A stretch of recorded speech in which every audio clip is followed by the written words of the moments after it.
Dear student, आज हम राजस्थानी चित्रकला पढ़ने जा रहे हैं। सभी स्टूडेंट्स को सिर्फ राजस्थानी चित्रकला, पहाड़ी चित्रकला और मुग़ल चित्रकला, इन तीनों में बहुत ज़्यादा कन्फ्यूज़न होता है।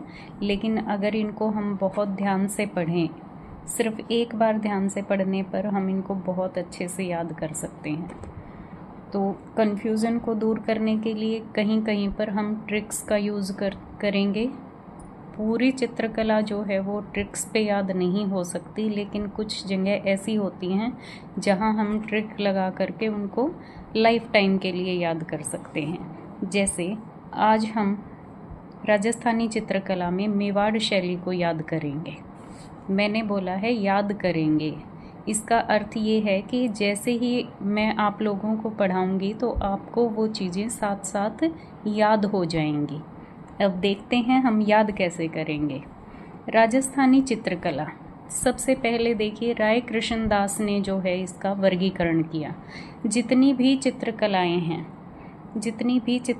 हैं उन सभी का सबसे अच्छा नामकरण जो है वो राय कृष्णदास ने किया है। इनके नाम में ही राय आ जाता है, यानी कि ये जो भी राय देंगे वो बहुत ही अच्छी होगी और इनके द्वारा दिया गया नाम मान्य होगा। तो इस तरीके से राय शब्द से हम राय कृष्णदास को याद रख सकते हैं। जहां आपको कन्फ्यूजन हो और ऑप्शन में अगर आपको राय कृष्णदास दिखे तो यही आंसर आएगा। राय कृष्णदास ने इनका वर्गीकरण 4 भाग में किया है। अब देखिए विकास जो है 16वीं से 19वीं शताब्दी को हम ऐसे समझा सकते हैं आपको। कई बच्चों को बहुत ज़्यादा कन्फ्यूज़न होता है कि ईसवी पूर्व कैसे होता है। अब मान लीजिए यहाँ पर 0 है, अब इस तरफ अगर आएंगे तो ये बैक में जाएगा और ये हमारा आगे की तरफ चला जाएगा। अब यहाँ से ये है ईसा मसीह का जन्म, तो यहाँ से आगे जाएंगे तो ये ईसवी में आ जाएगा, लेकिन बैक जाएंगे तो ईसवी पूर्व बोला जाएगा।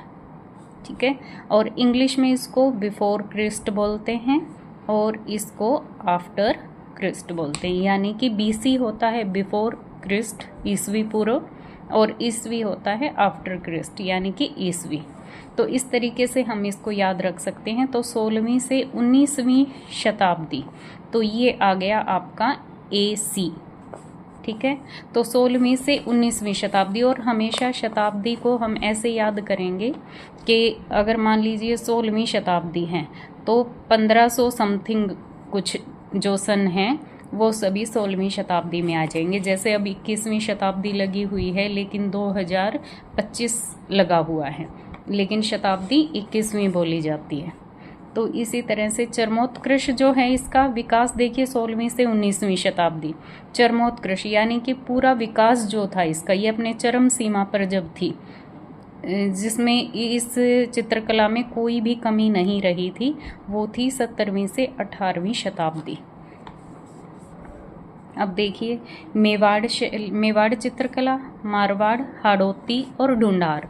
अब मेवाड़ में सिसोदिया राजवंश, मेवाड़ शैली के जितने भी हम नाम याद करेंगे उनमें मतलब देवताओं से रिलेटेड कुछ ऐसा फील होगा आपको, जैसे देवगढ़ है, उदयपुर है, नाथद्वार है, चावंड है। और सिसोदिया में दिया आ जाता है, तो दिया हम देवताओं के सामने ही लगाते हैं, तो देव है, दिया है। मेवा भी हम देवताओं को ही चढ़ाते हैं, तो आप ये लगा लीजिए कि आप सिसोदिया राजवंश को मेवाड़ शैली से कनेक्ट करके याद करेंगे। ऐसे ही हाड़ौती में तो नाम ही ये आ गया, हाड़ौती तो हाडा, ये तो बिल्कुल सेम है, तो इसको याद करने में शायद कोई प्रॉब्लम नहीं होगी। कछवा, अब देखिए कछवा तो छोटा सा होता है, उसको ढूंढना पड़ता है, वो इधर उधर कहीं भी घुस जाता है, तो इसलिए कछवा ढूंढार वंश। ठीक है, ढूंढार शैली कछवा वंश।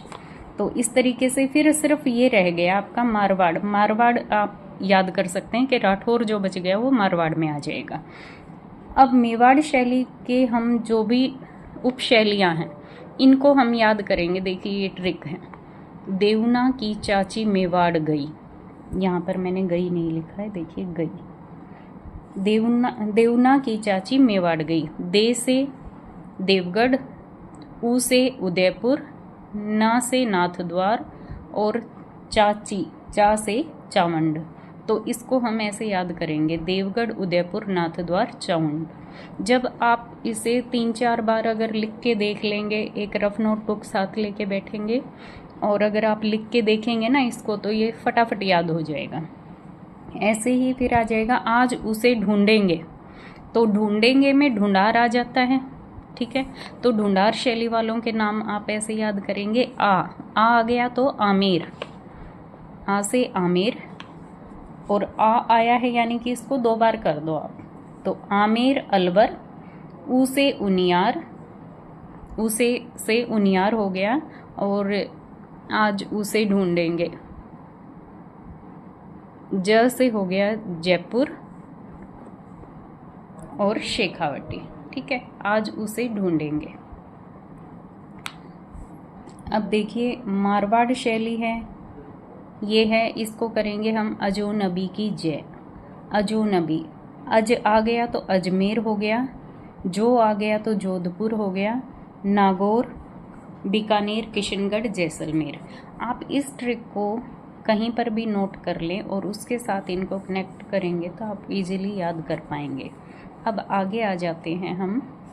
ये देखिए राजस्थानी शैली की मुख्य विशेषता क्या है, तो रागमाला। इनमें भी बहुत ज़्यादा कन्फ्यूज़न होता है कि रागमाला है या और कोई है तो वो कहाँ पे होंगी। तो हम जो है यहाँ पे इसीलिए फर्स्ट लाइन में यही लिखा है कि पूरी राजस्थानी शैली में जो है रागमाला जो है मेन उस पर चित्रित की गई है।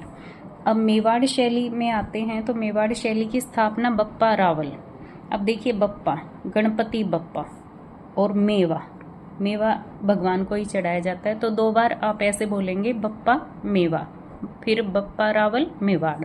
तो आप ये हमेशा लाइफ टाइम के लिए आपको याद रहेगा। फिर चित्रकला का अगर स्वर्णकाल बात करें, ये तो स्थापना हो गई। चित्रकला का स्वर्णकाल की बात करें तो राजा जगत सिंह के काल जो है स्वर्णकाल बोला जाता है। और इतिहास का अगर स्वर्णकाल बोलेंगे मेवाड़ शैली का तो राणा कुंभा। 3 ही इनके याद कीजिए, पहले स्थापना बप्पा रावल, स्वर्णकाल राजा जगत सिंह, और इतिहास का स्वर्णकाल राणा कुंभा। अब देखिए इसमें यहाँ पर हम मेवाड़ के प्राचीनतम चित्रावशेष आहड़ में मिले। ये बहुत बार ये क्वेश्चन जो है एग्जाम में रिपीट हुआ है, लेकिन इस क्वेश्चन की तरफ हम कभी ध्यान नहीं दे पाते हैं, इसलिए मैंने थोड़ा सा साइड में लिख दिया है, तो इसको जरूर से याद कर लें।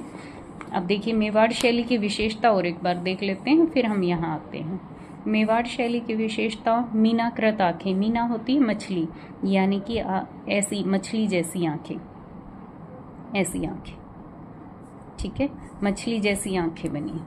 और छोटी नाटी आकृतियाँ, यानी कि कद काठी में छोटी हैं और उनकी आंखें मछली जैसी सुंदर आंखें बनाई हुई हैं, तो वो मेवाड़ शैली में बनी हुई हैं। सिर्फ ये 2 ही इसके जो मेन विशेषता हैं, ये 2 ही हैं। अब देखिए इसमें हम याद कर लेंगे अपने, ये सन याद कर लेंगे, और इनको याद करना बहुत बहुत ईजी है। ये हमारे ग्रंथ हैं, देखिए 1060, 1160, 1260 बिल्कुल इक्वल हैं, पीछे 60-60 है, बस आपने आगे का चेंज करना है, 10, 11, 12। तो 1060, 1160, 1260। पहले इन तीनों का देख लेते हैं। 1060 में है ओद्र निवर्ति युक्ति, इस ग्रंथ की रचना हुई है। 1160 में दशवे कालिक सूत्रचूर्णी, इसकी रचना हुई है। और 1260 में श्रावक प्रतिक्रमण सूत्रचूर्णी, इसकी रचना हुई है। फिर 1423, जब आप इकट्ठा ही इन सन को लिखेंगे ना बार बार, 2-4 बार सिर्फ, तो याद हो जाएंगे। फिर 1423 में है सुपासनाचार्यम, 1540 में है चोर पंचाशिका। तो हमेशा इसको सीक्वेंस में लिख के याद करोगे तो ये एग्ज़ाम में कहीं पर भी आएंगे, आप इजीली जो है ऑप्शन में टिक कर सकते हैं, बता सकते हैं। अब देखिए मेवाड़ शैली में ही क्या है, राणा कुंभा। राणा कुंभा मैंने क्या बताया था, इतिहास का स्वर्णकाल। मेवाड़ के इतिहास का स्वर्णकाल राणा कुंभा। अब राणा कुंभा के उसमें हमें सिर्फ 2 चीज़ें मेन हैं वो याद करनी है। एक, उन्होंने कुंभलगढ़ का किला बनवाया था। अभी मैं पूरा डिटेल में नहीं करवा रही हूँ, लेकिन जो मेन है, जो सिर्फ हम एक बार में मेन चीज़ें याद कर सकते हैं या याद होनी ही चाहिए, मैं वो करवा रही हूँ आपको। तो कुंभलगढ़ का किला और विजय स्तंभ, विजय स्तंभ मालवा विजय के उपलक्ष्य में जो है विजय स्तंभ को बनवाया था राणा कुंभा ने, और इसके वास्तुकार जो थे वो जैता थे। ये 122 फीट ऊंचा है, 122 फीट ऊंचा है और 9 मंजिल बनी हुई है। इसमें देखने में ये बहुत सुंदर है, आप गूगल करके भी देख सकते हैं, बहुत सुंदर कलाकारी है इसमें। अब देखिए अमर सिंह, राणा कुंभा के बाद अमर सिंह, राजा अमर सिंह। अमर सिंह किस लिए याद करना जरूरी है? क्योंकि रागमाला इनके समय में चित्रित हुई है। अब देखिए चुनार में रागमाला 1604 में चित्रित हुई है, चुनार में रागमाला 1604 और चावंड में रागमाला 1605 निसार दिन, 1605 निसार दिन, ये चित्रकार का नाम है निसार दिन। और याद रखिएगा अमर सिंह के समय में निसार दिन, निसार दिन यहीं पे याद हो जाना चाहिए कि ये मेवाड़ शैली का चित्रकार है। 1604 1605 सिर्फ एक सन का फर्क है, और लास्ट वाले में जो है वो निसार दिन है। और सबसे ज़्यादा यही पूछा जाता है कि चावंड में रागमाला, चुनार में भी पूछा जाता है लेकिन ज़्यादातर क्वेश्चन चावंड में रागमाला पूछा जाता है।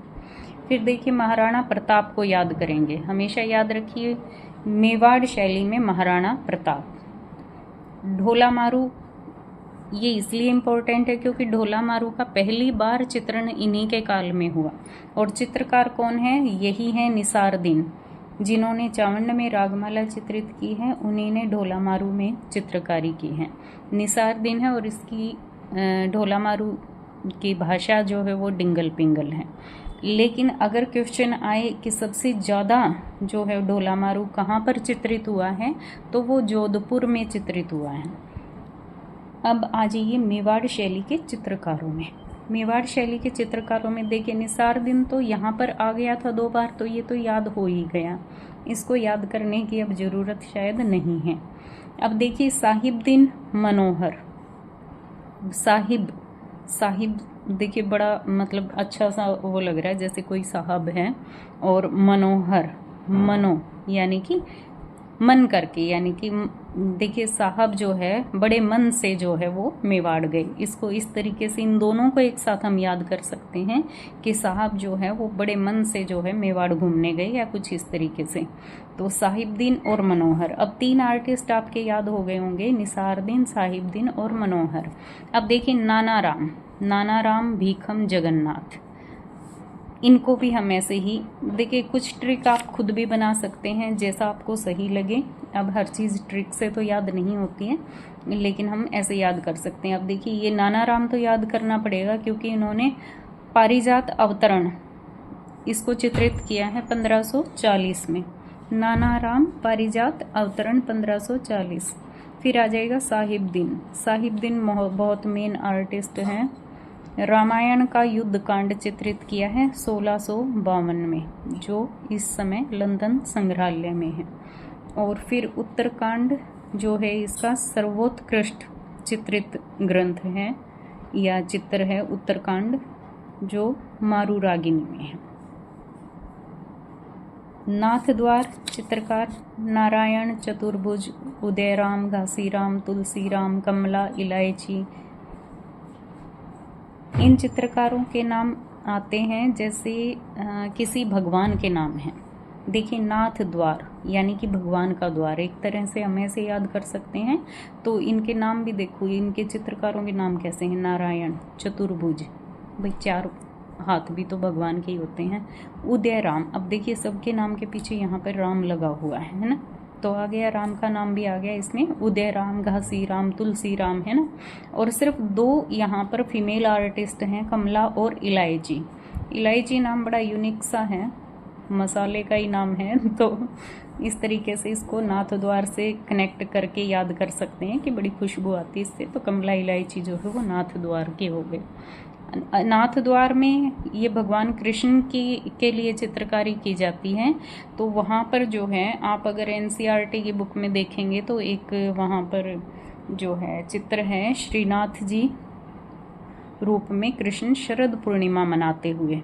तो इसमें केले के पेड़ों का अंकन देखिए इस चित्र में भी है, अगर आप ध्यान से देखेंगे तो तो और देखना ग्रीन कलर का बहुत ज़्यादा यूज़ किया गया है। तो अगर आपसे पूछा जाए कि नाथ द्वार में कौन सा कलर सबसे ज़्यादा यूज हुआ है तो वो ग्रीन भी हो सकता है। ठीक है, ये राष्ट्रीय संग्रहालय नई दिल्ली में है ये वाला चित्र, और केले के पेड़ों का ज़्यादा अंकन कहाँ होगा? नाथ द्वार में होगा। अब देखिए सिर्फ देवगढ़ रह गया इसमें। देवगढ़ की खोज की थी श्रीधर अंधारे ने। देखिए अंधारे, मैं ये नहीं कहूँगी कि ये अंधे थे, लेकिन थोड़ा सा नाम ऐसा है अंधारे। तो देवगढ़, देवता ही हमें अंधकार से मुक्त कराते हैं, इस तरीके से इसको रिलेट करके और हम हमेशा के लिए याद कर सकते हैं, खोज श्रीधर अंधारे। अब चित्रकार इसके देखिए एक लय बना लीजिए, कवला चोखा बगता बैजनाथ, 4-5 बार रिपीट कीजिए, कवला चोखा बगता बैजनाथ। इस तरीके से ये सारे याद हो जाएंगे आपको। अब देखिए इनका, कर्नल टॉड की सवारी बैजनाथ, कुंवर अनूप सिंह द्वारा सुअर का शिकार बगता, कृष्ण दावानल ग्रसते हुए, दावानल होती जंगल की आग। ठीक है, तो आप देखिए कर्नल टॉड की सवारी बैजनाथ, 2 बार ऐसे याद करेंगे तो एक लय बन के और ये चित्र भी याद हो जाएंगे।